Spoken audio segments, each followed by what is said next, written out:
Bon, les gars, il fait beau, il fait chaud, j'aurais pu passer une bonne journée, j'aurais pu me détendre, j'aurais pu chiller sans aucune vergogne, mais Moss My Room s'est imposé à moi avec un sujet absolument désastreux. Moss, comment ça va? Eh ben écoute, ça va très bien, j'ai aussi chaud que toi, et j'ai aussi chaud qu'il peut faire chaud quelque part en Grèce, tu vois, là où il y a des oliviers, des petites vignes sympas, des olives de Kalamata, enfin tu vois, un peu la belle Terrible. vie. Et je comprends pas pourquoi ce sujet te hype pas en fait, parce que... Alors, parce qu'il va falloir tout de suite introduire une grande distinction. Aujourd'hui, tu as voulu qu'on parle de culture antique et de langue morte. Et moi, autant je suis un grand fan des cultures antiques, autant leur langue, ça a toujours été, surtout le grec ancien, une purge infâme, une détestation personnelle absolue, qui vient en partie des méthodes d'apprentissage et des gens qui ont essayé de me l'enseigner. Et donc, je pense que il serait pas mal, parce que je pense qu'il y a beaucoup de gens qui vont s'identifier à ce que je vais dire là, et il serait pas mal que tu puisses arriver à redorer un peu le blason de ces nobles matières qui, Dieu sait qu'elles ont bien besoin d'être un peu aidées. Voilà, est-ce que ça te hype comme projet? Le challenge me plaît, et je vais faire de mon mieux pour donner envie aux gens qui nous écoutent d'aller se renseigner un petit peu sur le latin, et peut-être encore plus sur le grec, que je préfère le grec au latin pour être tout à fait honnête. Bah oui, parce que évidemment si c'est trop simple, si y a le même alphabet, ça devient, voilà, c'est vulgaire quelque part, tu vois. Oui, non, et puis non, mais en fait, moi je trouve que d'un point de vue grammatical, même d'un point de vue... je sais pas, je trouve que le grec a quand même tout un tas de petites spécificités qui sont intéressantes et qu'il n'y a pas en latin. C'est une langue plus... bah, je sais pas, ça me parle plus. Bon, bref, on va avoir le temps d'en parler. Est-ce que tu veux nous parler brièvement des dernières aventures de la Giberne pendant ce temps-là? Oh, alors là, qu'est-ce que je vais pouvoir vous dire? Il y en a, il y en a. Ouais, il se passe beaucoup de choses à l'intérieur en ce moment de la maison, parce qu'il y a des auteurs qui commencent à être signés pour 2026 et pour remplir le catalogue, parce que 2025 est déjà bien rempli. La collection Héritage, ça avance très très bien, donc c'est à peu près sûr que vous en aurez avant la fin de l'année. Il y aura une prochaine publication de la maison en juin, et puis je voudrais aussi remercier les gens parce qu'ils ont très très bien accueilli l'Objectif 23 qui est sorti au début du mois. Ça partait pas très très bien au début, on a eu un démarrage un peu timide, et finalement en fait je pense que le bouche à oreille commence à fonctionner, et comme d'habitude les gens sont contents et ils voient que ça fonctionne bien, donc ils reviennent, et voilà, on commence à avoir des retours positifs, et on a beaucoup de lecteurs qui nous ont fait confiance, donc c'est comme d'habitude, c'est un honneur, merci beaucoup, hein, c'est vous qui faites vivre le projet, donc un grand merci. Et comme je crois qu'en plus ils ont fait honneur à Sir Roger Scruton, je pense que toi aussi tu as passé un mois d'avril assez agréable.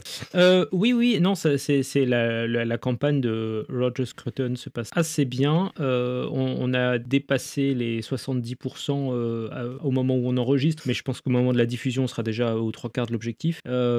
Et c'est une très très bonne nouvelle. On avance à toute vitesse sur les traductions, mais c'est super dense, et même moi je mets la main à la pâte, parce qu'en fait il y a énormément de taf. On a des discussions en ce moment avec des ayants droit pour potentiellement d'autres livres qui vont venir après. Donc on a des projets qui sont dans les cartons qui sont cool. On a des discussions aussi top, avec, notamment on a été avec un magazine conservateur européen, etc., qui a envie de mettre un peu à l'honneur ce qu'on fait. Alors je sais pas quelle forme ça va prendre, mais voilà, il y a des discussions en cours.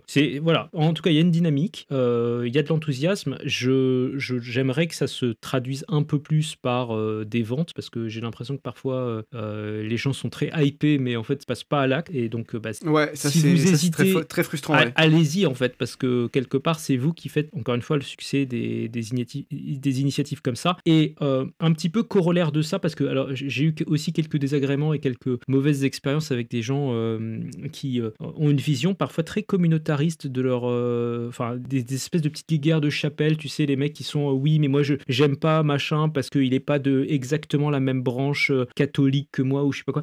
Ah oui, oh putain, ces mecs là insupportables. L'espèce de petits caïds du village là, c'est insupportable, ces mecs. Moi je comprends, franchement je comprends que vous ayez envie que ce soit le gars qui est dans votre paroisse qui soit mis en avant, tout ça, et honnêtement je pense que quelque part il y en aura pour tout le monde. Enfin voilà, vous aimez Scruton, il y aura du Scruton, vous aimez Sowell, il y aura du Sowell, ok, c'est super. Le truc c'est que en fait à un moment donné il va falloir sortir d'une mentalité où soit vous achetez parce que c'est le gars de votre paroisse, soit vous vous plaignez que c'est que des trucs de gauchistes. Genre en fait l'entre-deux c'est que c'est peut-être pas toujours des gens de votre paroisse, et en fait c'est pas grave. Enfin genre il vaut mieux avoir un gars qui a 95% d'accord avec vous entre guillemets en termes de lignée intellectuelle, même si c'est pas pile poil votre chapelle, que d'avoir un type de gauche qui en fait vous déteste de A à Z. Voilà, donc c'est même encore plus fort que ça. Moi, c'est que je pense que les gens qui sont en train de venir pinailler pour ça sont petit un des gens qui ne représentent qu'eux-mêmes. Souvent, ouais. Et, ouais, en fait, ou alors eux-mêmes et leur grand-mère, quoi. Tu vois, ils sont deux dans leur fameuse chapelle. C'est au sens intégriste, c'est vraiment juste eux et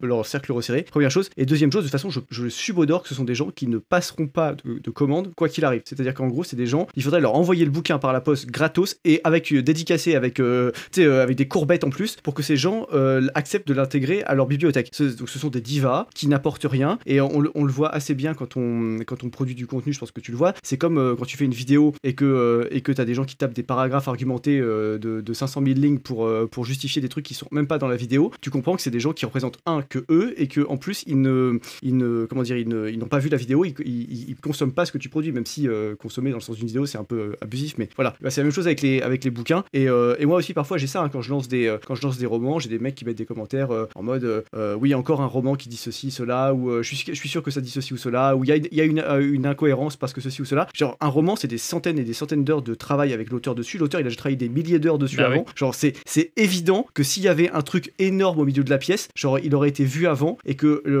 comment dire, c'est pas forcément que tu as une mauvaise intuition quand tu parles de ce sujet, mais ça veut dire que ce sujet il a déjà été traité. Donc en fait arrêtez d'opposer votre réflexion de 15 secondes à une réflexion de 15 ans ou de 15 mois, c'est assez pénible. Et je sais que les gens qui écoutent ce podcast sont des gens intelligents qui ont bien ça en tête, mais c'est vraiment usant quand tu es un créateur ou un entrepreneur et que te heurte à ça. Et je pense que dans tous les domaines, tu as ça en plus. Bah, moi, en l'occurrence, là, si tu veux, c'est un peu, je sens une sorte de dissonance cognitive entre plusieurs segments de la population. C'est-à-dire que j'ai l'impression, chez les jeunes, tu as beaucoup de gens qui sont très motivés, très impliqués, qui soutiennent un peu tous les projets, et c'est hyper cool. Et honnêtement, heureusement que vous êtes là, c'est vraiment hyper important. Et chez les gens un peu plus âgés, en fait, tu as une génération qui sont peut-être cadra quinca, de pisse-froid absolu. Les gars qui sont jamais contents de rien. Alors, c'est-à-dire qu'ils ont découvert il y a 5 minutes que en fait, le système de l'éducation nationale a transformé leurs gamins en gauchistes décérébrés.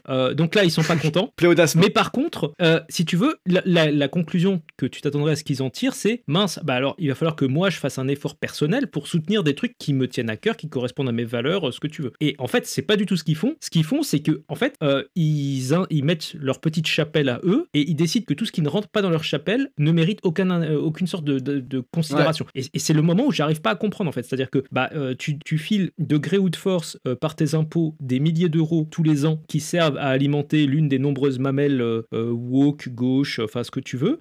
Si à côté toi tu fais pas l'effort de soutenir des projets qui sont entre guillemets dans tes valeurs, en fait faut pas te plaindre après que tu trouves pas des livres qui correspondent à ce que tu veux. Et je vois ça honnêtement partout. Chez les libéraux, moi j'ai des libéraux qui te disent c'est terrible, il y a pas assez de livres sur le libéralisme en France. Bah oui d'accord, mais si vous les achetez jamais, faut pas vous étonner non plus quoi. Enfin. Ouais, mais en fait si tu veux ça c'est un sujet fondamental, c'est qu'en fait la plupart de ces gens sont en fait pas vraiment opposés au système. Ils ont une espèce de réaction un peu enfantine de dégoût par rapport à ça, mais ils ont jamais ni l'étoffe, ni l'ampleur, ni le courage, ni la prévoyance, ni rien qu'il faut pour opposer vraiment quelque chose, c'est-à-dire prendre des livres et des œuvres qui vont dans le sens opposé, tracer une autre voie, faire une œuvre, se fédérer, faire des groupes, mener des actions, etc., etc. C'est des gens qui ne sont pas du tout capables de faire ça et qui quelque part en veulent à ceux qui essayent de se mobiliser pour réaliser tout ça. Ils leur en veulent d'être capables de le faire. Et donc en fait ça donne en fait concrètement des haters. Le hater c'est quelqu'un qui très souvent voudrait pouvoir être à ta place, voudrait être un peu toi d'une certaine manière, mais n'arrive pas à l'être. Et pourtant comment dire, sinon on a réussi, c'est que vraiment c'est faisable. Hein. Donc à un moment donné, voilà, prenez-vous en main et arrêtez de nous détester parce que vous savez pas jouer au jeu, quoi. C'est terrible. Bon, et écoute, sur cette conclusion un petit peu abrupte, je te propose qu'on fasse un petit générique et qu'ensuite on parle de langue latine et grecque. Une chose avant, mais qui reste un peu dans le thème, c'est que je vais quand même le dire en intro parce que les gens vont peut-être pas aller jusqu'au bout du podcast. On a comme toujours avec les contenus des audiences qui déclinent avec plus le temps avance. On leur prépare comme une surprise pour la semaine prochaine. On peut en parler dès maintenant. Alors on tease pas, mais on vous fera un podcast édition spéciale depuis un lieu spécial avec des invités spéciaux pour parler de trucs spéciaux. Enfin, tout va être spécial la semaine prochaine. Attention. À un moment charnière dans l'histoire de cet endroit spécial. Ouais, ça va être franchement ça va être assez ouf. Ça va être une histoire en 40 étapes. Ça va être incroyable. Mais vraiment, quand je dis qu'il se passe des trucs en coulisses et que on peut pas toujours vous en parler, là ce sera l'occasion de vous parler de certains trucs qui peuvent se passer parfois et qui sont vraiment très très cool. Voilà, je pense que vous êtes hypés. Donc là, j'ai pas d'opposition au générique. Regagnez le carré! Feu!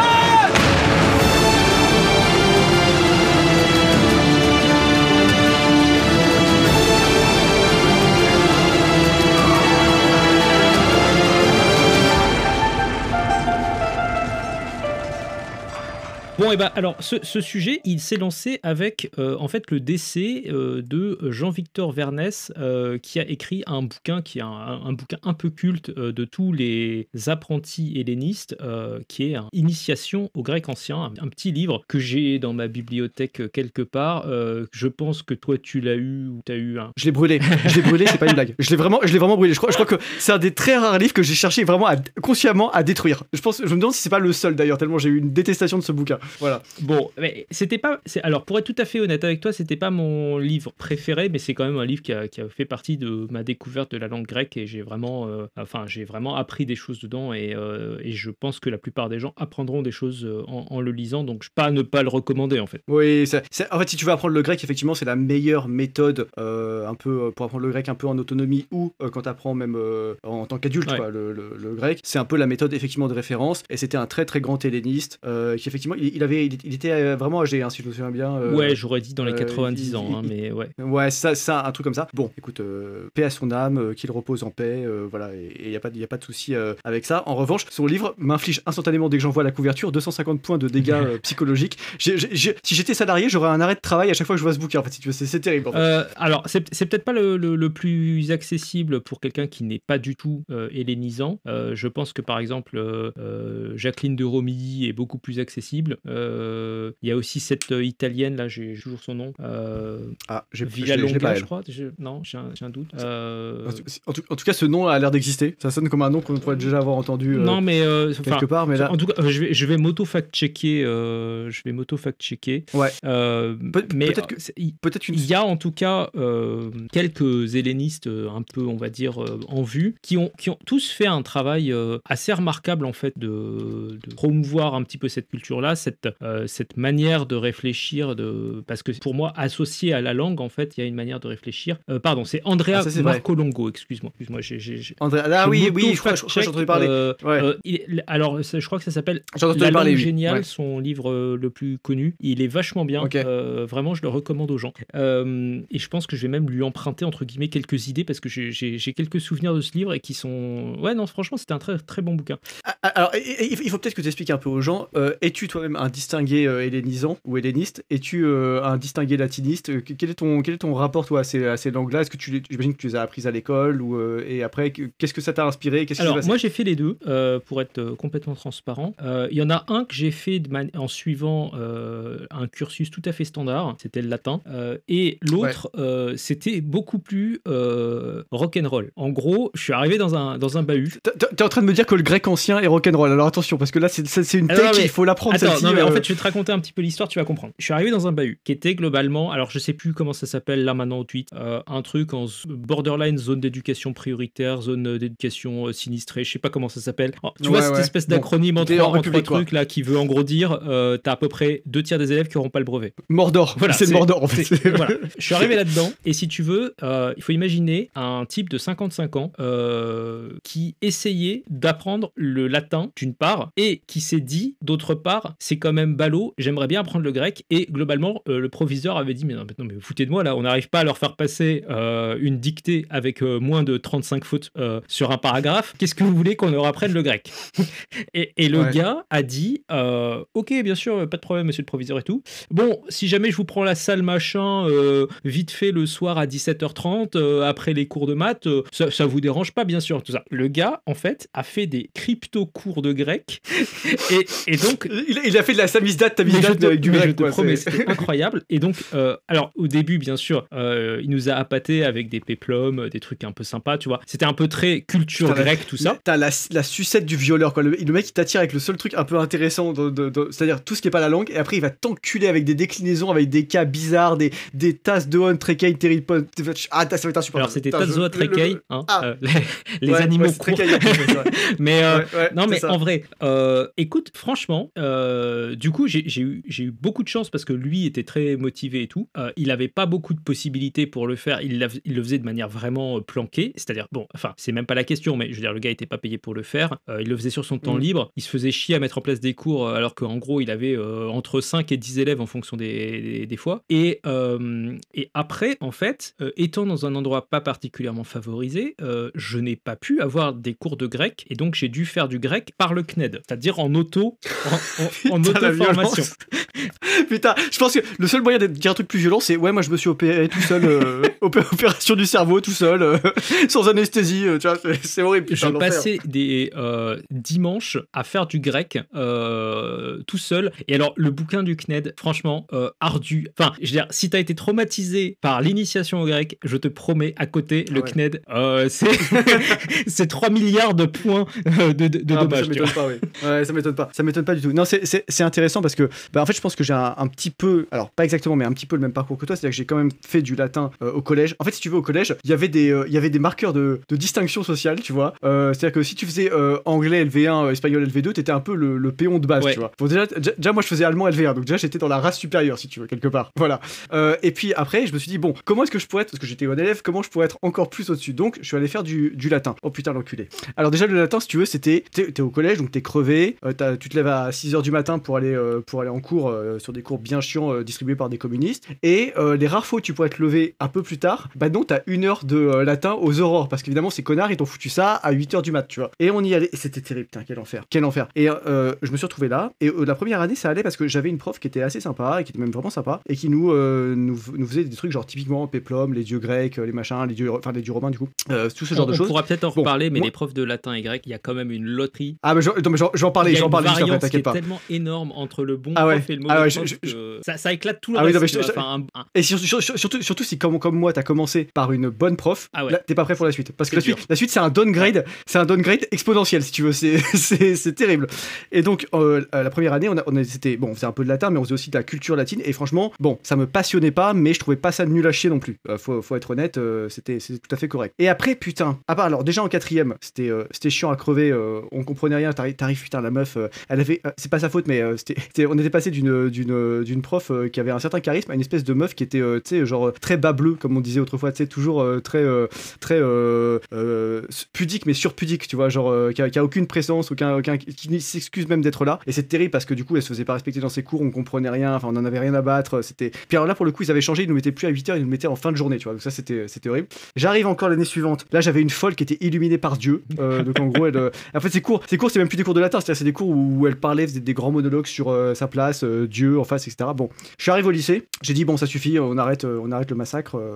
Je fais plus de latin, je suis débarrassé du latin. Franchement, dans ma tête, il y avait un bruit de chasse d'eau quand j'ai arrêté de faire le latin, tu vois. On tire la chasse et on se débarrasse de ce truc. Et en fait, ce qui s'est passé après, et c'est là que je voulais en venir, c'est que j'arrive en prépa après le lycée et il fallait faire une langue morte. Tu sais, quand t'es en hippocagne, t'as cette formation-là. Et je me suis dit, bon, le latin est un PTSD et il reste le grec. Peut-être que le grec, ça peut être marrant parce que oui, c'est un autre alphabet, mais quelque part, c'est un peu un côté, tu vois, message secret, décodage, tout ça, ça peut être un peu sympa, tu vois. Enculé. J'arrive en cours. Putain, j'avais une prof. Alors, on m'a dit qu'elle avait fait l'ENS et qu'elle était très très bien classée à l'ENS, mais si tu veux, c'était il y a 45 ans, si tu veux. Donc en fait, concrètement, c'est plus la même personne. Elle avait fait, je crois, la pauvre, elle avait pas de chance, mais elle avait fait genre 3 AVC, tu vois. Et donc en fait, elle parlait avec une voix trop bizarre, elle était à moitié bègue, elle avait aucun charisme. En fait, son cours, c'était, tu vois, la fameuse méthode là dont tu parles de Vernès, elle nous la lisait, et en fait, ses cours, c'était ça, tu vois. Et chaque fois que on devait traduire des trucs, on avait des devoirs maison où il fallait traduire des textes en latin, en grec, personne bitait rien, c'était horrible. Donc en fait, t'avais le choix entre rendre un truc dégueulasse et avoir 0, ou te buter toute la nuit pour essayer de choper un espèce de 5/20, parce qu'en plus, elle tolérait pas que tu traduises de façon un peu élégante. Elle voulait, on va en reparler, mais comme la structure du grec, très différente de la structure du français, souvent tu vas faire des tournures un peu bizarres pour t'en sortir parce que ça se matérialise pas bien en français. Et donc en fait, dès que on mettait des tournures un peu éloignées du texte, mais qui rendaient bien l'idée en étant élégante, et ben elle te comptait faux parce qu'en fait, elle voulait que tu traduises de façon extrêmement lourde. Tu vois, par exemple, tu disais pas une belle jeune fille, tu disais une jeune fille belle relativement à sa beauté. Tu vois, ce genre de truc là. Donc bon, moi je devenais fou c'était insupportable. Il y avait des déclinaisons, déjà ça me rendait zinzin en allemand, mais alors j'ai autant de dire qu'en grec c'était à un niveau qui était insoutenable. C'était encore une fois mal foutu en termes d'horaire. Et à un moment donné, qu'est-ce qui se passe au milieu de l'année? Il se passe que j'apprends qu'il y a un livre de correction, c'est-à-dire que le manuel dans lequel elle pioché 100% de ses devoirs, il y avait le putain de livre de correction. Aïe. Oh, le cheat code.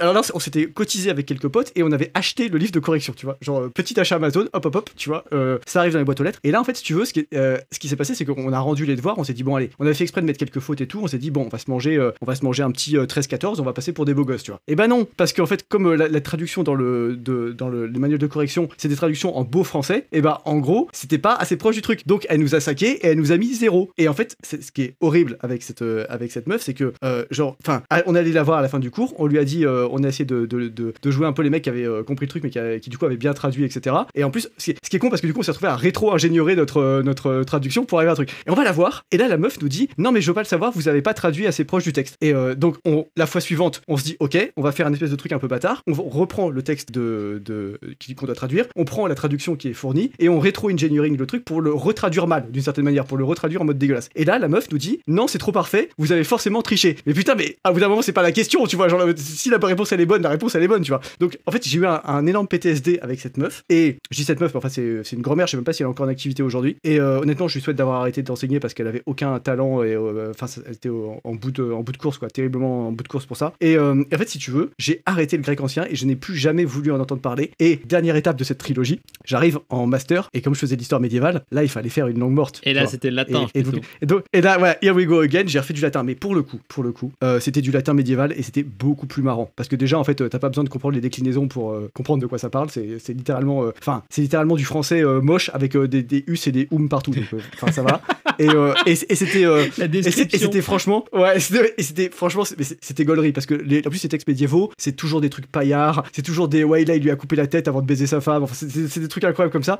Et donc, si tu veux, il y avait une petite appétence à la traduction parce que tu voulais savoir quelle dinguerie ils allaient. En fait, la littérature médiévale, c'est que des procès-verbaux de coups et blessures, tu vois. Donc en fait, à un moment donné, il y a un côté fait entrer l'accusé ou tu sais, enquête exclusive ou je sais pas quoi là, tu vois, 50 minutes et machin comme ça.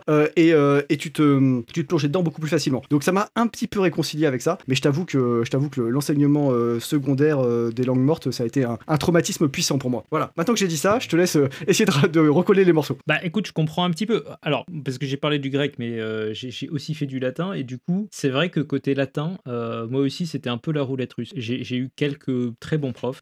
Je crois que j'en ai eu 2 très bons profs. Et j'ai eu pas mal de profs qui étaient vraiment pas giga passionnés.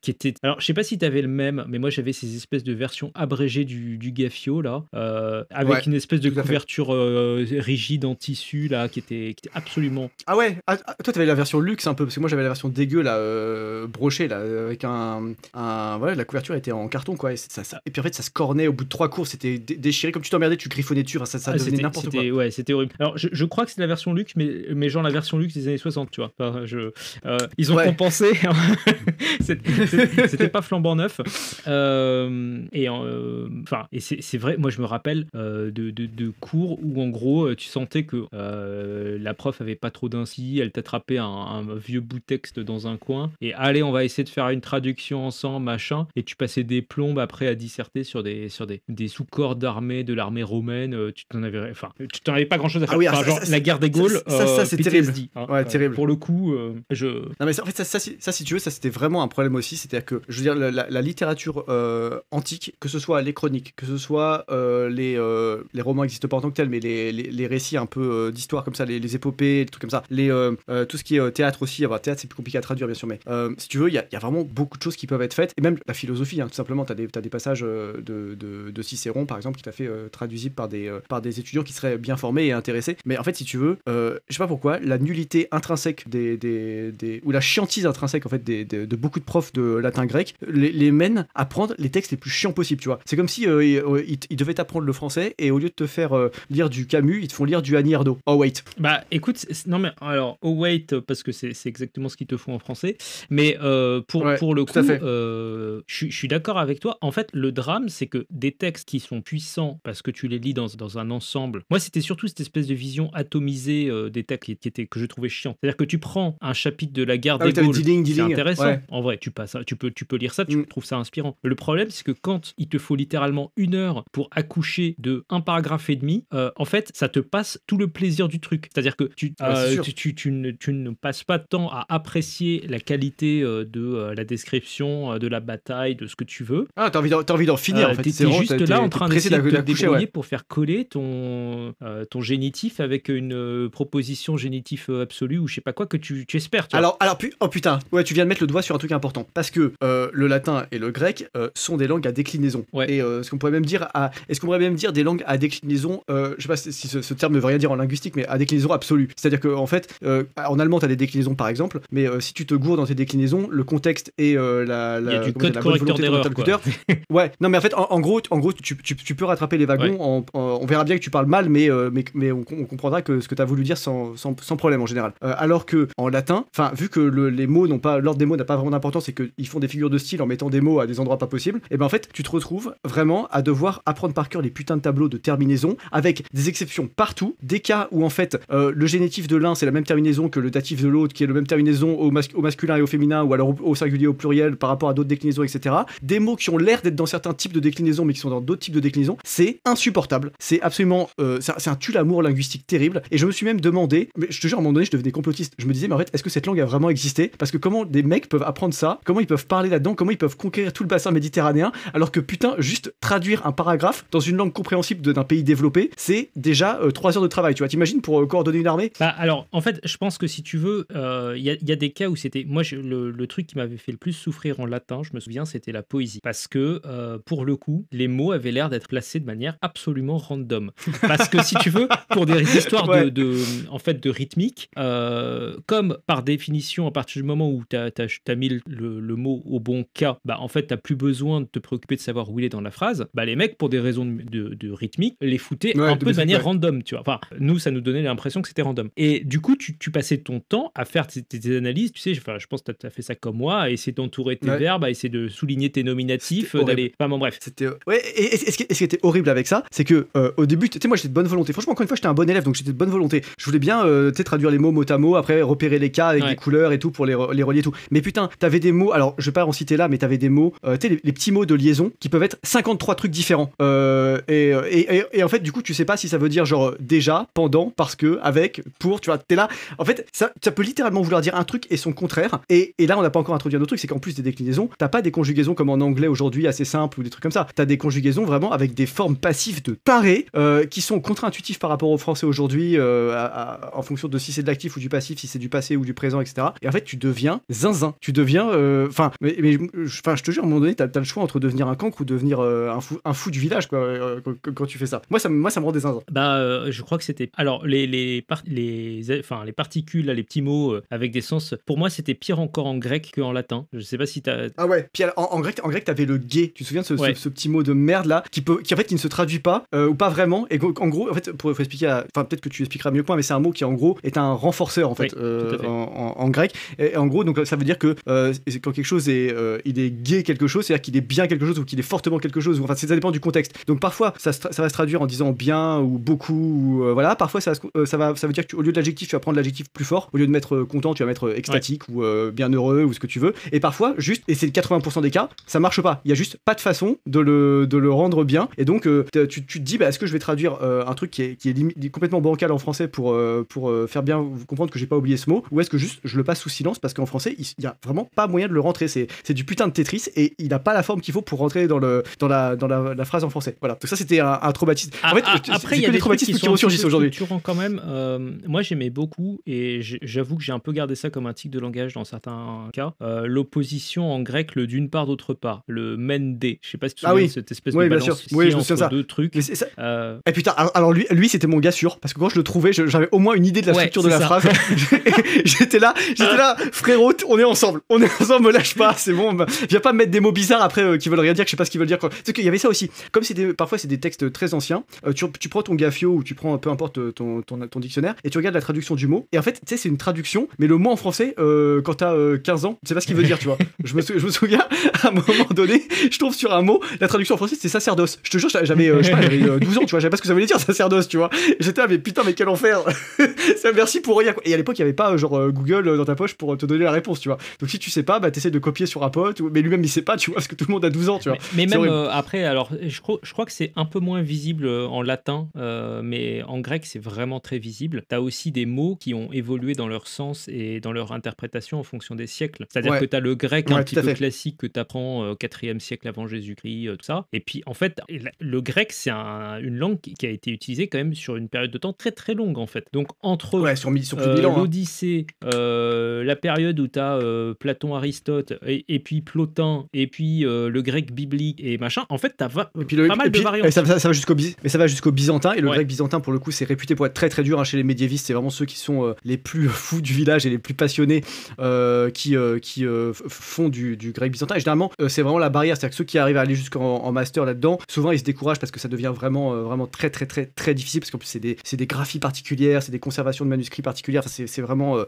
archi difficile, et Et effectivement, ouais, en fait, on a toujours une vision très aplatie de ces cultures-là, alors qu'en fait, elles sont sur un temps très très long. Et en plus, il y a un truc que t'as pas dit aussi, c'est que parfois les variations de langue au sein du monde grec, par exemple, peuvent être importantes. C'est-à-dire qu'à Athènes, tu parles pas exactement comme à Sparte. Les Spartiates, ils sont, comme on dit, laconiques, hein, c'est-à-dire qu'ils parlent finalement très ramassés. Mais t'as toute une poésie originelle à Sparte avant qu'ils deviennent la grande cité militaire. T'as tout ce qui se passe en Macédoine, tout ce qui se passe dans le Péloponnèse, tout ce qui se passe dans toutes les régions n'est pas toujours la même chose. Et chez les Romains, t'as un peu ça aussi. Hein. C'est-à-dire que les gars de l'époque, républicaine à Rome, ne sont pas les mêmes que l'époque impériale, ne sont pas les mêmes que le bas empire. Puis après, ça continue avec le médiéval qui, pour le coup, heureusement, ça ressemble un peu plus à ce qu'on fait, donc ça devient plus simple. Mais voilà, c'est le même principe. Et effectivement, ouais, ça c'est. En fait, je me souviens si tu veux, de détresse psychologique. Mais tu sais, tu t'es levé à 6h, il est 8h. En fait, t'es un adolescent en pleine croissance, donc c'est qu'en fait, normalement, ton corps est fait pour que tu dormes au moins jusqu'à 9h30, 10h. T'es là, donc déjà, t'es hors de ton cycle de sommeil. Les hormones sont en folie. Rien bouffé. Et là, tu as un texte de Sénèque qui t'attend. Mais non, mais Sénèque c'est bien, Sénèque c'est bien encore. Mais c'était des trucs pires que ça, c'était des trucs horribles.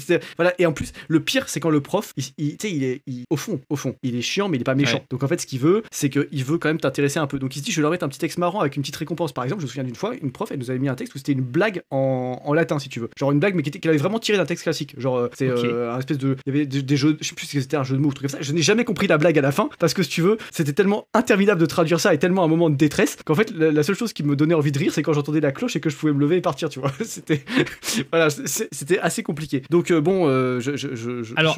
te remercie de faire ma psychanalyse comme ça, mais peut-être que tu as envie de dire du bien un peu quand même. Avant peut-être de parler de la beauté et de l'élégance de l'optatif et de la voix moyenne, je te propose de faire un petit détour par des questions de prononciation, parce que moi j'ai eu un PTSD en grec, c'était la prononciation. Ouais. Parce que comme donc je l'ai un peu mentionné, mais moi je n'avais pas un prof en chair et en os devant moi pendant l'immense majorité de ma scolarité en grec. J'ai dû écouter sur des cassettes à quoi ça ressemblait le grec. Et le fou du bus, mesdames et messieurs, le fou du bus, je ne sais plus quoi dire là. Parce que, alors je sais pas, je pense que je sais quelle prononciation tu as eu, mais moi j'ai eu en fonction des cassettes et en fonction de ce que m'envoyait le CNED, soit la version on va dire française de base, soit qu'ils appelaient la prononciation Erasmino, qui était en fait cette espèce de prononciation. Putain, j'ai même pas entendu parler de ça, c'est-à-dire qu'il y a encore une couche de merde que je n'étais pas allé creuser, c'est terrible. En gros, c'est la prononciation du grec qui ressemble et qui a été déduite de ce que les Grecs d'aujourd'hui ont comme prononciation. Donc, par exemple, tes B j'en ai entendu parler. J'ai pas creusé, mais j'en ai parlé. Tes R sont roulés, t'as ton qui, il devient un re. Tu as plein de petites nuances comme ça, et donc ça te fait des phrases, et t'es là, t'écoutes le chien la première fois, Chronos Vassilus, et t'es là, qu'est-ce que c'est que ce truc, bordel, j'ai jamais entendu ça. Pourquoi il y a Cthulhu qui me parle là dans la cassette là? T'appelles un curé, tu mets de l'eau bénite, tu vois, c'est terrible. Je te jure, j'ai eu un énorme PTSD, et alors le jour où je suis arrivé, ah oui, et puis tes états deviennent des I, enfin tu sais, bon, la totale. Alors le jour où t'arrives en Grèce, tu captes pourquoi, tu vois, tu es là, tu fais ah ouais, ok, je comprends pourquoi des mecs se sont dit que c'est. Et c'est vrai qu'à posteriori, une fois que t'as vu ça, c'est vrai que tu te dis, mais attends, mais c'est vrai qu'ils sont. Pourquoi les Français prononcent ça comme ça, c'est bizarre en fait. Mais en fait, ça m'a fait un PTSD quand même, tu vois. Genre, toi, tu t'avais que des prononciations à la française, non, je pense. Alors, moi, je vais te dire, pour le coup, je te le dis, hein, j'avais une prof en grec qui avait fait 3 AVC qui bégayait. Ouais. Donc, si tu veux, j'ai pas trop creusé la question de la prononciation, tu vois. Par contre, en fait, je me souviens, c'était horrible parce qu'en fait, on devait tous lire une phrase, tu sais, à la suite. Et en fait, faut t'imaginer qu'une classe de prépa, c'est quand même, t'as pris les meilleurs élèves du lycée, en tout cas des bons élèves du lycée, pas forcément les meilleurs, mais des bons élèves du lycée. Et en fait, donc tout le monde est de bonne volonté. C'est-à-dire que t'as plus le caïd qui fout le sbeul dans ce truc-là, tu vois. Et en fait, en gros, je me souviens, tout le monde était terrorisé de lire sa petite phrase de merde parce qu'en fait, si tu veux, les lettres, elles sont bizarres, elles ont des formes cheloues. Parfois, elles peuvent aussi changer selon par la majuscule ou la pas majuscule, tu la reconnais pas. Hein. J'ai fait de l'arabe après. J'ai fait un peu d'arabe. Et l'arabe, c'était moins chiant que ça. Enfin, franchement, je te jure, je l'ai moins mal vécu. Alors qu'en arabe, parfois, il y a 5 ou 6 façons d'écrire les lettres. Il y a aussi du duel et des tas de trucs à la con. Oui, mais alors déjà en arabe, les déclinaisons, si tu veux, elles sont tellement simples, c'est incroyable. Et en plus, elles sont en arabe littéraire, elles sont aujourd'hui à peu près inexistantes. Elles sont à peu près désactivées de fait, les les déclinaisons. Si tu veux. Donc, en fait, ils en sortent, ils sont en train de se guérir, tu vois, quelque part. Alors que en grec, en fait, je me souviens, tu sais, on lisait, et en fait, tout le monde essayait de compter combien de gens il y avait avant toi pour se préparer à lire sa phrase, et c'était infernal parce que de temps en temps, t'avais un gars ou une meuf qui était dans ses pensées qui du coup avait zappé. Du coup, la prof elle disait bon bah ok, t'es pas concentré donc je saute. Et du coup, ça décalait de 1 ou alors quelqu'un qui galérait trop, et du coup elle lui disait allez encore une phrase pour s'entraîner, et du coup ça redécalait dans le sens. Putain, c'était horrible. Et en fait, si tu veux, ça m'a appris un truc que j'ai pas théorisé à l'époque, mais que je théorise beaucoup avec le recul. C'est vraiment le concept du petit capot, du petit chef. Parce que cette prof de français là, c'est une prof de français, mais qui était beaucoup prof de grec. C'est vraiment une meuf qui avait aucun charisme et qui avait aucune capacité à s'imposer dans la vie, etc. Enfin, tu la croises dans la rue, même sans la menacer, elle baisse les yeux, tu vois. Mais juste, en fait, elle baisse naturellement les yeux, tu vois, même quand il y a personne devant elle, tu vois. Et en fait, là, elle était dans son espèce de petite position de pouvoir, et c'était horrible parce que du coup, tu vois, il y avait un petit côté un peu sadique. Elle micro-jouissait de la difficulté qu'elle rencontrait et du fait qu'on avait tous des notes de merde, sauf un ou deux qui suçaient et qui apprenaient tout par cœur pour arriver à taper des 14-15, tu vois. Et c'était horrible. Franchement, moi, je le dis, en prépa, j'étais top 3 dans toutes les matières, sauf en grec ancien où j'étais top 3 dans les pires. Et c'était vraiment un traumatisme. Mais en plus, à bout d'un moment, comme en gros, elle m'avait mis 2 fois 0, après, elle m'avait catalogué comme le mec qui a 0, et j'avais que des notes de merde. Je crois que j'avais 4 de moyenne en grec. Enfin, c'était terrible, tu vois. Voilà. Donc, voilà. C'est pour dire que tu comprends maintenant pourquoi je t'ai dit 250 points de PTSD qui ressurgissent à chaque fois. Donc, et la prononciation, bah, en fait, du moment qu'on arrivait à lire, franchement, pour le coup, c'est pas elle qui allait nous casser les couilles avec ça, tu vois. Voilà. Après, bon, quels sont les trucs positifs que t'en as retenus aussi? Parce que t'as quand même. Ouais, tu vois, je veux dire, rien que l'étymologie, ce qui est un peu le truc le plus classique que les gens en sortent comme étant un avantage, c'est oui, oh là là, c'est super, je comprends l'origine des mots, tout ça, ok, ça c'est un truc. Et moi, je trouve qu'en fait, même en termes de rigueur. Moi, je suis pas d'accord avec cet argument. Rigueur grammaticale, je crois que c'est la langue où, enfin, les langues latines et grecques, tu peux pas te permettre d'être approximatif sur ta grammaire, alors que je pense qu'en français, beaucoup de gens sont un peu approximatifs sur la grammaire parce que, bah, en fait, ça passe. Là, tu peux pas, en fait. Là, je crois que tu te rends pas compte parce que, alors, tu vois, c'est marrant parce que ça, c'est deux arguments, effectivement, comme tu l'as dit, qu'on entend souvent, et les deux, je suis pas d'accord avec. Parce que l'étymologie, genre, tu te dis pas, genre, tel mot que je ne comprends pas, attends, je vais essayer de le couper en racines grecques et latines pour voir comment je peux m'en sortir. En fait, déjà, si tu veux, quand j'arrive pas à parler en français, je me dis pas, tiens, je vais passer par une langue que je sais encore moins parler pour m'en sortir, tu vois. Bon, ça, c'est la première chose. Écoute, en sciences, franchement, ça marche pas mal quand même. La médecine, t'as pas mal de noms, de trucs. Ah oui, d'accord, dans des cas ultra précis comme ça. Lithothérapie, tu découpes le truc, ok, tu captes assez vite en fait. Ouais, d'accord, ok. C'est vrai, dans certains cas très précis comme ça peut marcher, mais bon, c'est ok, d'accord. C'est très particulier, mais je suis d'accord. Ok, fine. Et le deuxième truc, c'est quoi le deuxième argument que tu avais dit? C'était la rigueur d'esprit. Ouais, alors ça, putain, je suis pas d'accord du tout parce que, en fait, tu vois, nous, on voit, comme je te disais, le grec et le latin avec le recul et le côté et à plat. En fait, ce qu'on a oublié, parce que du coup, on voit que des textes qui sont bien écrits ou qui sont intéressants aujourd'hui, mais il y avait des cassos, tu vois. Il y avait même beaucoup de cassos dans l'Empire. Et eux, tu peux être sûr qu'ils parlaient pas en mettant les déclinaisons au bon endroit, qu'ils mettaient le truc n'importe comment, qu'ils mélangeaient ça avec le patois de leur village. Enfin, tu vois, les mecs en avaient rien à foutre, tu vois. C'est pas du tout une vision pure de la langue qu'il faut avoir. Or, c'est ce que d'ailleurs te véhicule l'école. Et donc, en fait, c'est toi qui essaye de traiter une langue qui était pas comme ça, comme un truc justement enfin, c'est toi qui projette en fait un idéal de rigueur et de maîtrise intellectuelle sur une langue qui dans les faits n'était pas comme ça au moment où elle était pas morte et où elle était vivante, tu vois. Et donc, en fait, ça tu le vois assez vite en latin, typiquement, tout ce qui est les exceptions latines, c'est souvent ça, tu sais, à l'impératif, le dictum facere, là, qui sont les 4 verbes les plus usités. En fait, les types ça c'est souvent comme ça, la flemme de les dire bien et de faire des conjugaisons correctes, donc ils utilisaient le truc facile. Ouais, je suis d'accord. Après, putain, du coup, tu m'as coupé, je sais plus ce que j'allais dire. J'allais dire tu te plaignais, alors tu nous faisais une linguistique. Oui, si, voilà, tu nous faisais une linguistique tu me disais, oui, mais tu vois, la langue est vivante. Comment ça me parlait poliment? Non, ce que je disais, c'est que en fait, si tu veux, comme tu essayes de projeter sur une langue qui est une langue morte, toute une rigueur en fait que tu fantasmes en fait finalement dessus, et bah t'as le même rapport avec ça que t'aurais avec un langage de codage. Tu vois, si tu fais du Python ou je sais pas n'importe quoi, tu vois. Et en fait, ce que ça fait, c'est que si t'as en toi naturellement cette tendance à être rigoureux et méthodique et à aimer te faire des nœuds au cerveau avec des trucs extrêmement logiques où t'as pas le droit à l'erreur, ça va te plaire. Mais comme c'est pas ma façon de faire les choses, parce que moi je suis plus un littéraire, tu vois, profondément. Oh non. Et en fait ça me le hussard littéraire est plutôt un littéraire. On l'aurait pas dit. Oh non. Putain, on l'aurait pas dit. Et en fait, je te jure, c'est pas, pourtant j'étais pas mauvais en matière scientifique ou quoi, mais vraiment ça me bloquait. En revanche, je veux bien admettre des choses quand même positives sur ces matières-là. Je pense que déjà, en soi, ces langues-là elles peuvent être intéressantes. C'est juste que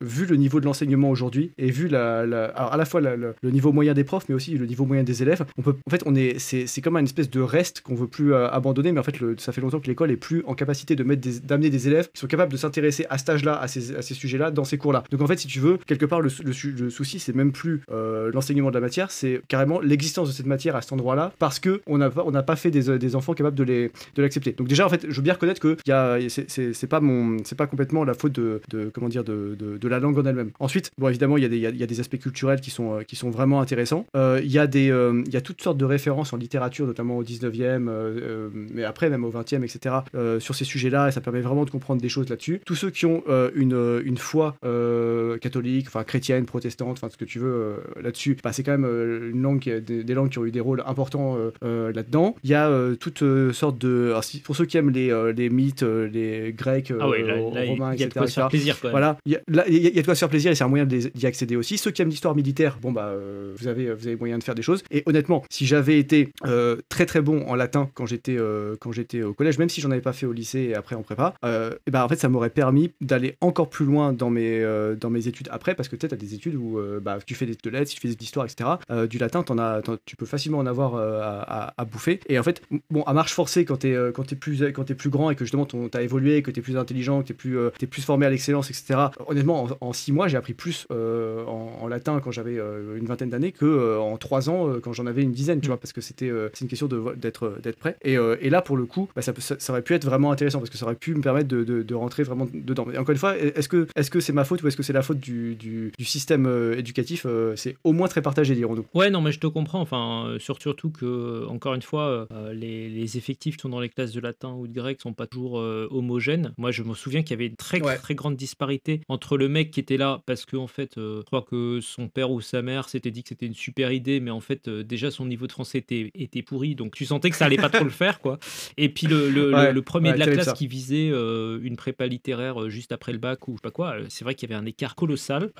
Bon, ça c'est une chose. Après, moi, franchement, j'ai trouvé intéressant aussi parce que c'était une autre manière de réfléchir la langue, de réfléchir ce qu'on voulait mettre en avant dans la langue. C'est pour ça que j'avais parlé brièvement du moyen en grec, qui est un truc que j'ai jamais croisé ailleurs. Je sais pas si tu te rappelles, l'actif, le passif et le moyen. En gros, tu as une sorte de troisième mode qui sert à dire quand tu fais un truc pour toi. Voilà. Et c'est vraiment chelou parce que la première fois que tu tombes dessus, tu te dis mais ce machin ça sert à quoi? C'est trop bizarre ce truc, en fait. Et une fois que tu comprends que ça a un intérêt, c'est évident. C'est pareil, le duel, pour moi, c'est un truc qui a un sens. Faut que t'expliques en gros, c'est auditeurs, qu'il y a une sorte d'intermédiaire entre le singulier et le pluriel qui est le fait d'être toi et moi. Et donc, c'est ça. En fait, le pluriel commence à 3. Voilà, c'est ça, le pluriel commence à 3. Au passage, il y a la même chose en arabe et de plus en plus, en fait, à l'oral, personne n'utilise le duel en arabe. Soyons très clairs là-dessus. Oui. Mais tu vois, c'est ça qui est intéressant, c'est que, encore une fois, ça rejoint ce que je te disais sur tu projettes une idée de langue très rigoureuse, etc. Mais dans les faits, c'était pas forcément comme ça. Je suis pas sûr que, tu vois, le gars du peuple, il utilisait le duel.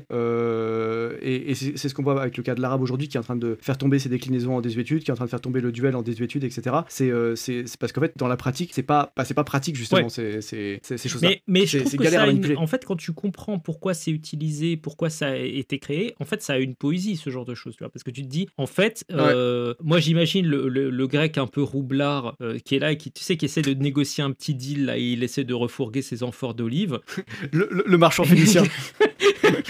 Et il commence à dire ouais mais attends, tu sais, toi et moi là on va faire un deal, mais machin, et du coup il essaye d'isoler justement, c'est pas moi qui le fais pour moi, tu vois, c'est toi et moi ensemble, et il met un mode spécial pour ça, tu vois, et je trouve que c'est du marketing, hyper en fait, intéressant. Non mais c'est super intéressant en fait, cette manière de penser les choses, et c'est vrai qu'a priori il n'y a pas de raison de penser que le pluriel devrait commencer à 2, tu vois, il y a pas pourquoi ça commencerait à 2, ça pourrait commencer à 3, pourquoi pas, en fait, c'est pas... En fait l'idée, je crois que l'idée instinctive que partagent tous les peuples sans jamais la conscientiser, enfin beaucoup de peuples en tout cas, c'est que dès que ça sort de moi, de mon intériorité, dès que c'est pas quelque chose qui est vraiment contrôlé par ma conscience, on est au pluriel, tu vois. Et donc au-delà de ça, dès que ça sort d'une conscience, d'une monade, comme dirait Leibniz, et ben on est dans le pluriel. Bon après ça c'est, je pense que c'est la façon de penser la plus générale, mais effectivement t'as ce duel, mais qui est très méditerranéen. Je sais pas s'il y a des gens qui parlent des langues asiatiques non mais extra-européennes. Est-ce qu'il y a des gens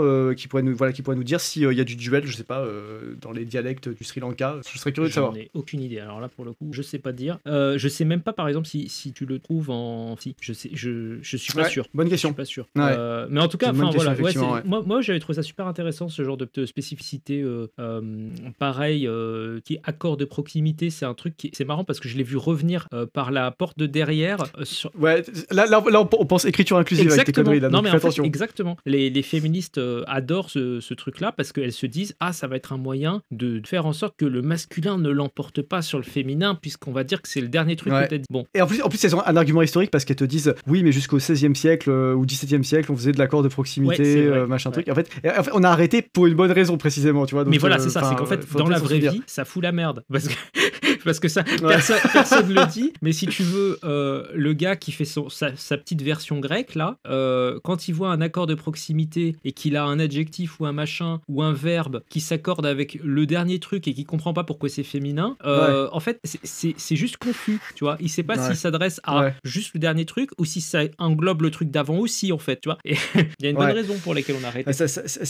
Ça pose plein de trucs là-dedans. Et par contre, ça c'est un truc que j'ai pas dit, mais que je trouvais vraiment intéressant à la fois dans le grec mais dans le latin, mais je trouve que c'est encore plus visible dans le latin parce que c'est plus proche de nous, c'est que c'est des langues qui sont vraiment économes. C'est-à-dire qu'avec finalement peu de mots et peu de signes, tu peux vraiment dire beaucoup de choses parce que vu qu'il y a de la déclinaison, en fait souvent tu fais l'économie de certaines précisions que tu apportes en français. Et en fait si tu veux ce côté un peu martial du latin par exemple, c'est quelque chose qu'on retrouve beaucoup chez des écrivains par exemple français du 19e siècle, parce que comme ils sont pétris d'humanité classique, et ils reproduisent un peu dans leur dialogue ou dans leur description parfois des choses qui sont des latinismes, tu vois. Je pense par exemple à Victor Hugo, je pense par exemple à Chateaubriand, je pense par exemple à Balzac, je pense par exemple même à Villiers d'Isle-Adam, tu peux retrouver des choses, je pense à Léon Bloy, enfin il y a vraiment des choses très intéressantes de ce côté-là. Il y a un rythme et une prosodie particulière de ces langues qui effectivement est un truc qu'on trouve pas forcément ailleurs. Enfin, je sais pas ce que t'en penses, mais... Oui, non, et puis même je trouve que chaque langue a sa spécificité, t'as une manière de réfléchir qui est différente. Ça c'est pareil, en fait,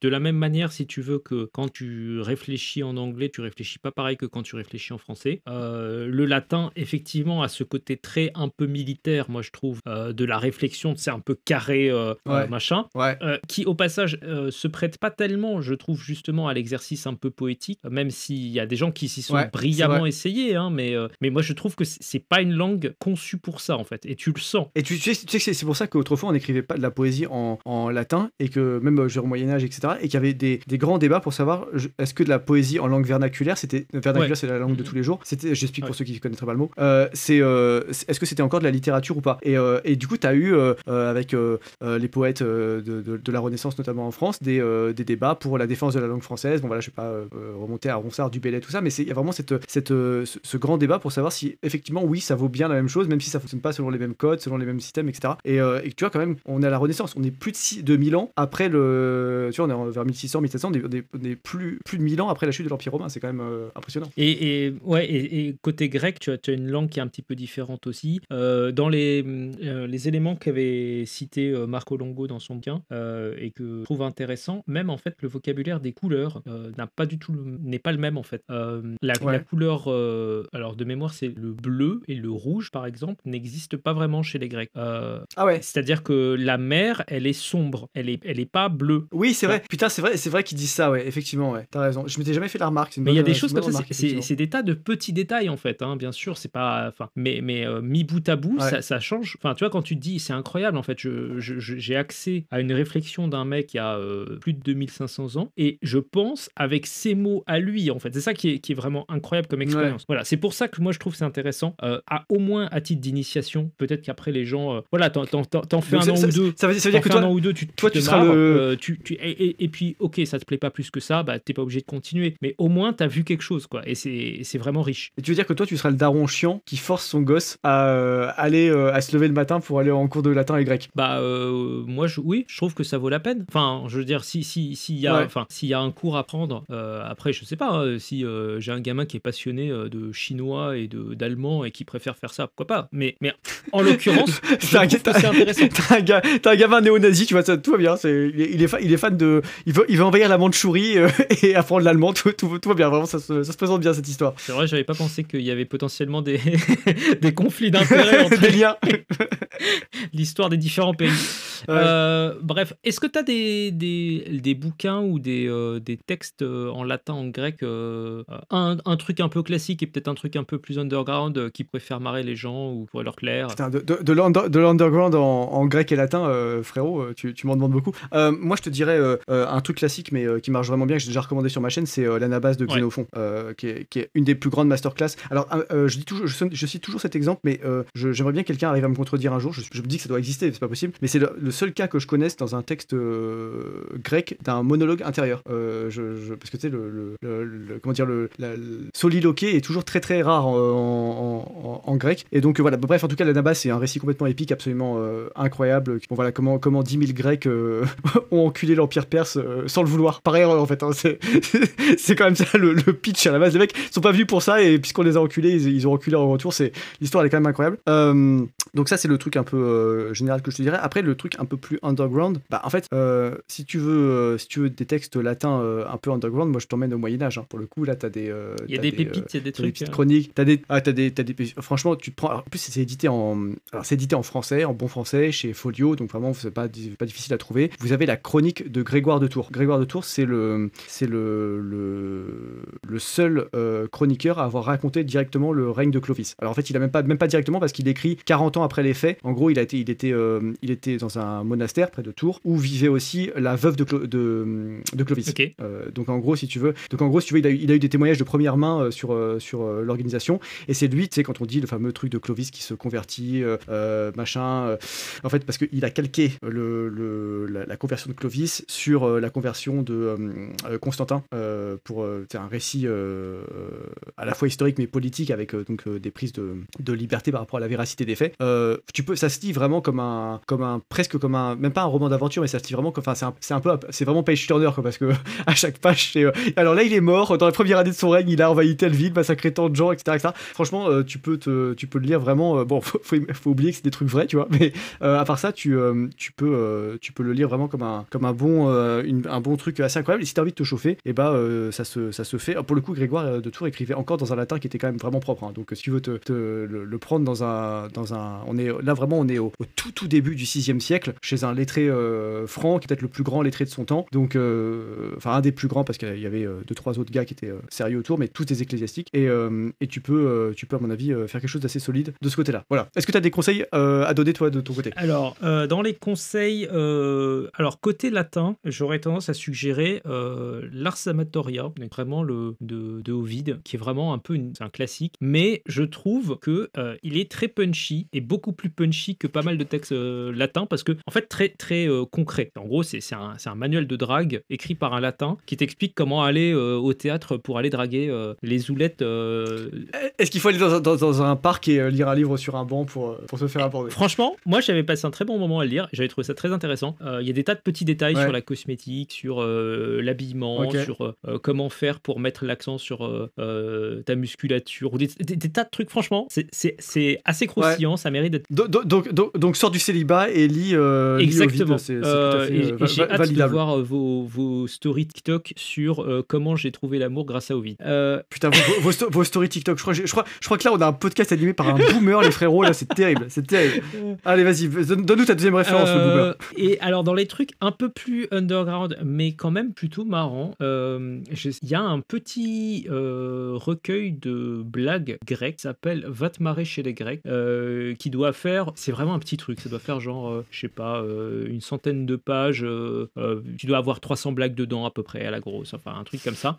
Et c'est assez marrant, c'est pas très connu, mais c'est marrant parce qu'en fait t'as plein de petites blagues sur précisément ce qu'on a évoqué un peu plus tôt, c'est-à-dire en gros les différentes communautés. Et donc c'est là où tu découvres que en fait le mec de littéralement la ville d'à côté, en fait c'est le Belge du point de vue du gars qui fait la blague. Tu vois. Ouais, tout à fait. Donc ça c'est drôle, et ça c'est un peu plus underground. Après moi j'aime bien Xénophon aussi, donc si vous voulez lire un texte grec, t'as Thucydide aussi, hein, il y a des très bons trucs. Après il y a des trucs un peu moins connus, typiquement Lysias a des discours juridiques pas mal, et ça se trouve en ligne en 3 clics, hein. Vous n'avez pas besoin d'acheter un bouquin. Alors il y a le site alors je crois que Ouais. c'est Philippe Remacle, le gars qui Ouais. anime, qui doit avoir à peu près tous les classiques latin-grec que vous voulez en version soit bilingue, soit français, un peu en fonction des goûts. Donc allez voir ça. Bon, bien sûr, il y a les inénarrables belles lettres, les budets en latin et en grec. Oui. Voilà, donc ça c'est classique. On n'a pas le droit de dire non. Enfin, c'est vraiment la base. Bon, après il y a des gars, Je suis complètement d'accord, vous aventurez pas. Enfin, alors mon auteur grec le plus détesté, je crois que c'est Isocrate, de assez loin. C'était le mec le plus imbuvable. C'était un gars qui faisait de l'éloquence d'apparat. C'était un sous-genre de tout ce qui était juridique. Et en gros, vraiment, c'était le mec. Tu te rends compte que t'es vraiment le fou du village d'être allé lire ça. C'est-à-dire qu'en fait, personne n'a lu ça entre 1800 et 2015. Et en fait, là, il y a Moss qui arrive et qui dit ah bah tiens, Isocrate, ça a l'air sympa. Bah, Ça, je vais aller voir ce que c'est de peut-être, l'éloquence ouais. d'apparat. Mais vraiment, n'allez pas lire Isocrate. Enfin, conseil d'amis, voilà, ça vaut pas la peine. Non, et puis franchement, je pense qu'on a passé un bon moment. Je pense qu'on a fait un truc assez quali, même si on n'est pas des profs de latin, grec, etc. Je pense qu'on a fait. Dieu m'en préserve. Dieu m'en préserve. Parce que vu l'expérience que j'ai eue, ça va, ça me suffit. Ouais, mais tu sais, le drame, c'est qu'en fait, je crois que c'est des langues qui sont pas très bien servies par leurs défenseurs dans l'enseignement national, en fait. Bah, en fait, oui, c'est ça, mais ce que je disais, c'est qu'en fait, je pense qu'il y a deux types de profs de latin grec, enfin, majoritairement, bien sûr, on ne veut pas mettre tout le monde dans le même panier, mais globalement, il y a ceux qui sont complètement à la ramasse et complètement cons, et ceux qui sont surex et qui, en fait, comprennent pas pourquoi leurs élèves sont pas à 2000% avec eux sur un ablatif de la 3e déclinaison, tu vois. Mais bon, honnêtement, oui. Oui, une sorte de trajectoire de vie aussi, c'est-à-dire qu'ils commencent dans les 5 premières années, ils sont vachement à fond, et puis en général, petit à petit, leurs exigences diminuent, et puis ils se disent à un moment donné, bon... À la fin, allez, Rosa, mal 18, c'est bon, nique ta mère, c'est bon. Et si tu veux, ouais, il y a comme ça des choses là-dedans. Et je sais qu'il y a sûrement des jeunes profs ou même des gens qui s'y sont peut-être remis après à la retraite ou sur leur temps libre, etc. Parce que je sais que ça existe, hein, qui vont écouter ce podcast. Je pense qu'ils vont bouillir. Ils vont bouillir en disant, mais qui sont ces jeunes gens qui se prétendent défenseurs de la littérature et qui crachent dessus, etc. Non, mais attends, je vais prendre probablement plus cher que toi parce que moi, ils vont dire Mos Maiorum, latiniste, soi-disant.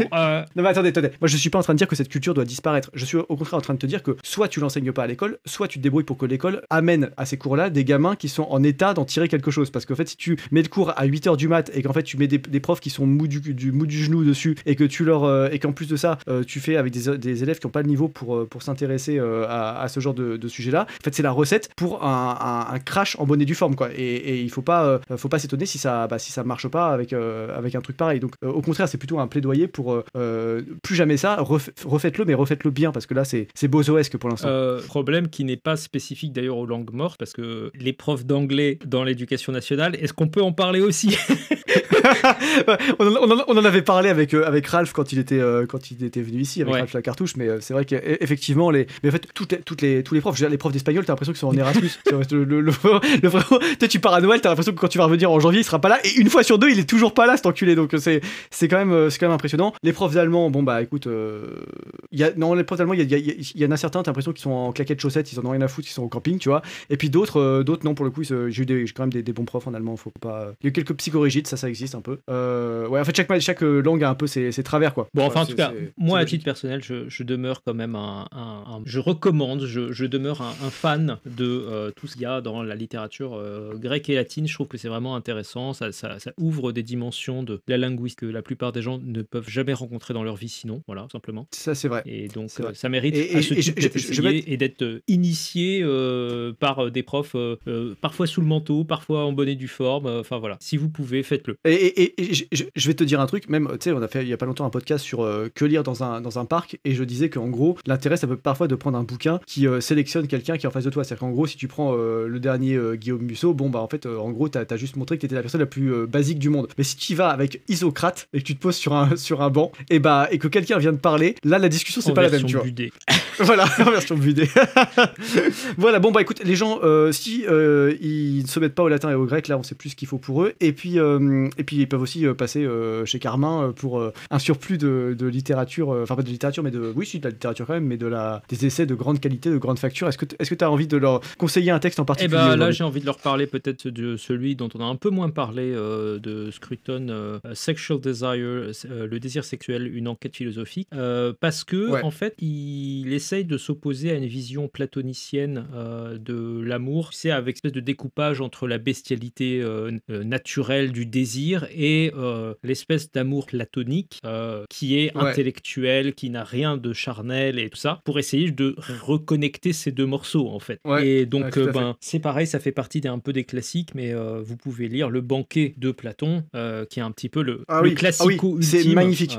Voilà. C'est vraiment magnifique ça. Pour le coup, c'est peut-être le meilleur dialogue de Platon, c'est le Banquet. Enfin, en tout cas, c'est un des plus agréables à lire. Je trouve que c'est celui-là. Parce que le Ménon, si tu veux, voilà quoi. Ouais, j'avoue que c'est peut-être pas le plus fun. Voilà. Bref, du coup, je vous ai donné une recommandation de lecture et donc allez aider sur cette campagne sur Roger Scruton et allez lire éventuellement Le Banquet. Vous allez passer un bon moment, franchement, vous allez aimer. Ouais, tout à fait.